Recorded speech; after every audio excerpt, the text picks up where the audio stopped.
Du mal. Je donne maintenant la parole à Madame Françoise Grossetête comme auteure, 2 minutes. La présidente, Madame le commissaire, chers collègues, l'industrie manufacturière ne représente aujourd'hui que 13% du PIB en Europe, soit 2 fois moins qu'en 1980. Cela veut dire que nous vivons une profonde crise de compétitivité. Beaucoup d'emplois sont menacés, ils ont été menacés, ils sont toujours menacés, car nous n'avons pas su anticiper la révolution industrielle. Pendant longtemps, on a d'ailleurs oublié ici nos industries. Résultat, nous devons aujourd'hui nous pencher à son chevet, car nos entreprises ont subi de plein fouet la concurrence internationale et la perte de la compétitivité.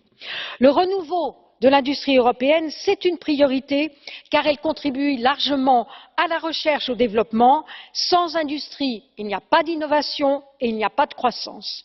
Certaines régions d'Europe, anciennement industrielles, ont vu naître leur premier hub technologique et deviennent des régions où les start-up côtoient les universités.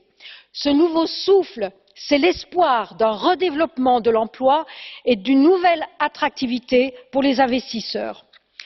Mais il nous faut une politique industrielle vraiment intégrée. Nous devons faire émerger des champions européens qui exportent à l'étranger. La politique européenne de concurrence ne doit pas venir entraver la création de ces champions. On ne peut pas traiter la politique industrielle avec une vision étriquée. Il est donc indispensable de donner du sens à chacun des outils que nous mettons en œuvre. Je ne vais pas les détailler, ma collègue Madame Toia en a parlé. Enfin, notre industrie a besoin de visibilité et de stabilité, qu'elle soit fiscale, juridique, afin de pouvoir mener des investissements de long terme.